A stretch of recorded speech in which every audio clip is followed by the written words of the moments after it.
After this conspicuous operation in Lebanon, Avner was called out by Louis. They knew Avner was Mossad. Avner responded to them because he still needed them.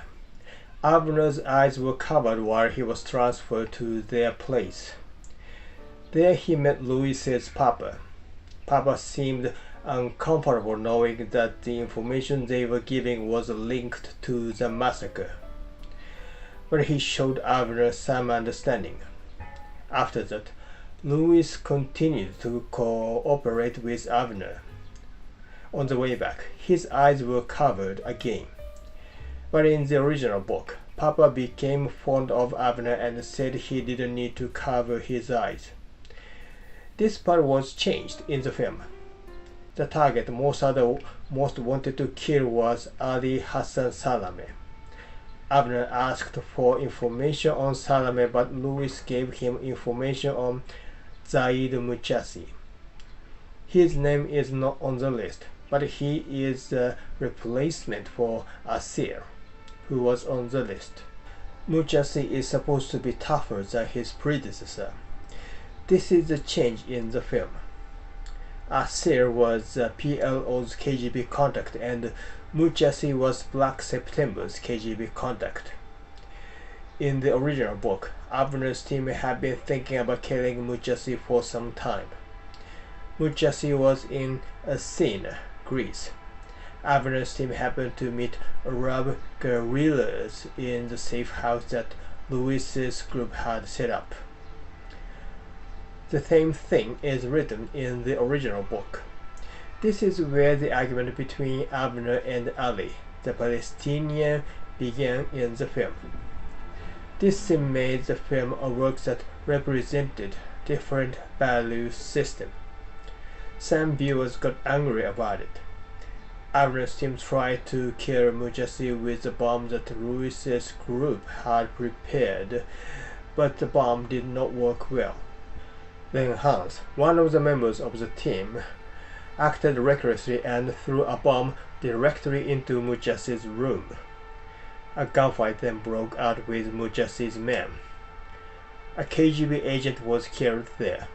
Ali, whom Avner had met in the safe house, was one of Muchasi's bodyguards. He too was shot and died. Robert was thought to be a specialist in making bombs, but turned out to be a specialist in dismantling them. The argument between Ali, the killing of Ali, and the story that Robert had not been trained to make bombs was the fiction for the film. Later, the team gets into a heated argument. Their relationship begins to break down. This is where things start to go wrong. And can they trust Louis? In the film, Louis and his group are portrayed as less trustworthy than in the original book. There was a problem with the bomb to kill Athir. On Avner's way home, he was forced to cover his eyes. If there hadn't been a double booking, they wouldn't have had to kill the acquaintance. Louis provided the information on Salameh, the main target. Surprisingly, Louis said that the CIA and Salameh had a working relationship. Is that trustworthy? They tried to kill Salameh based on this information, but the target seems to have found out. The drunk people got in Avner's way and the assassination failed. Who were the people who got in the way? The CIA? Could it be Louis who told Salameh? As Louis said, the most likely theory is that the drunks who got in Avner's way were the CIA. There is a theory that Salameh gave the useful information to protect the US diplomats and civilians, and the CIA protected Salameh instead. Karl, the sweeper, should have been the most cautious, but even he was killed by the classic honey trap method. Louis's information revealed that Karl's killer was a female assassin called Janet. Avner's team killed Janet in the Netherlands using a special weapon.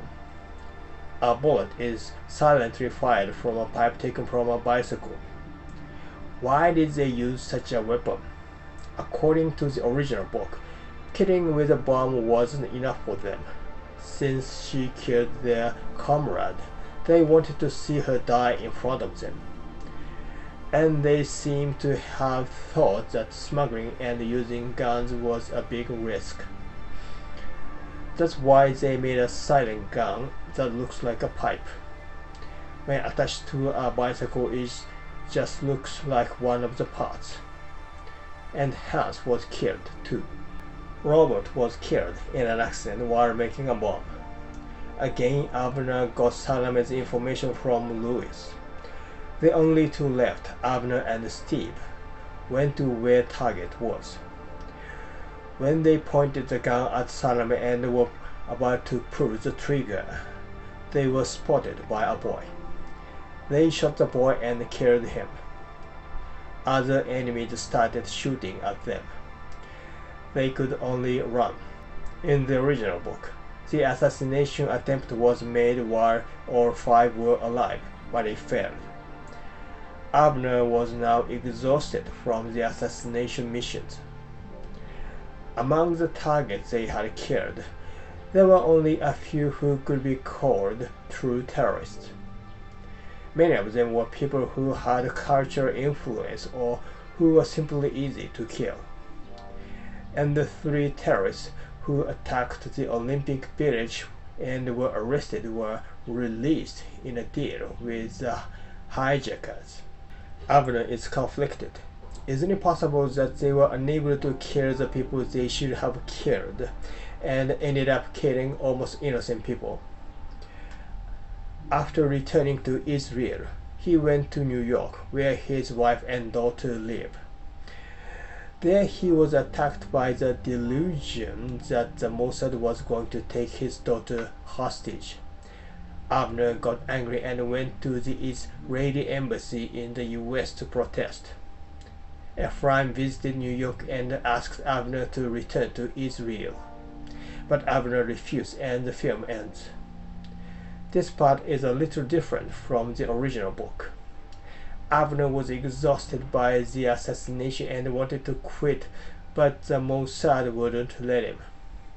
In the original book, Ephraim asked Abner, "Can you tell your parents that you are going to abandon your motherland?" Abner couldn't answer at the time and said, "Won't you come to my house and have dinner with me?" And Ephraim refused and said, "I'm going to meet another person," and he left. Later, the Mossad withdrew $100,000 from Abner's account. His daughter's photograph was taken and sent to Abner. That means they could kill her at any time. And in fact, his daughter was almost kidnapped. Because the policeman happened to be there, she was not kidnapped. The suspects were said to have spoken Hebrew. Knowing this, Abner met the Israeli embassy security officer and showed him a photograph. It was a photograph of the security officer's daughter. Abner threatened him in the same way.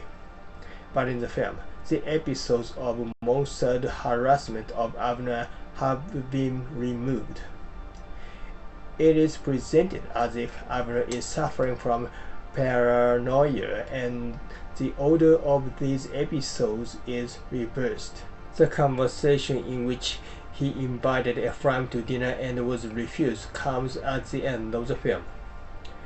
In the original story, Abner's intention was not clear.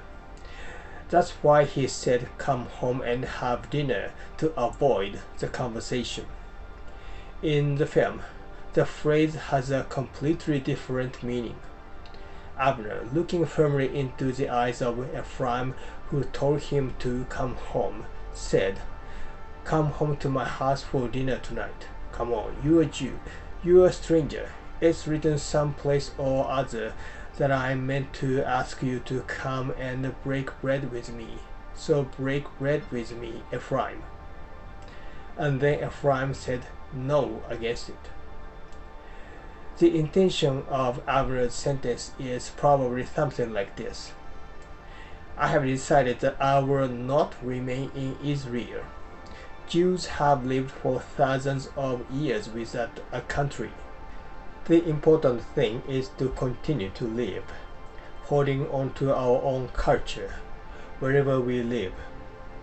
That's why I want to offer you hospitality here in the USA. What this sentence means is that this is Avner's declaration of anti-Zionism. A suburban in Israel is abandoning his homeland. It was hardly what Ephraim could accept. Furthermore, there may be a more shocking intention behind this phrase. To Ephraim, he said, "You are Jew, you are a stranger. Not we are Jew or you are Jew too, and not you are a stranger here in the USA." And he quoted the phrase, "break bread" from the Bible. This is the word that is written in the New Testament, not the Old Testament. For Jews, the Bible only means the Old Testament. Even though it might be traditional for Jews to break bread, why did he quote from the New Testament and not the Old? When I think about it, I am very confused. This phrase looks as if he is looking at Jews from the outside and seeing them as foreigners. It is possible that Avner did not simply choose a way to the diaspora. Spielberg received a lot of criticism for making an anti-Israel film. Even though it is a fiction based on a fact, the criticism for portraying parts that are different from what happened in reality might be varied. For example, the Consul General of Israel in the USA at the time said something like this: "This film contained several historical inaccuracies and took artistic liberties that distorted the actual events. This was particularly troubling given the sensitive nature of the subject matter."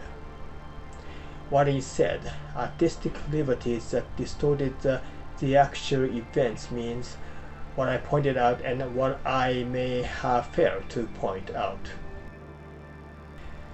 And in the original book, the protagonists are portrayed as relying heavily on the Frenchman, Louis, and his group. The film follows this representation, but people who know the Mossad will disagree. It is said that the Mossad uses the Jewish network around the world for most of its intelligence. The description in the original is not necessarily accurate, probably because Spielberg was very confused by the intense backlash against the work.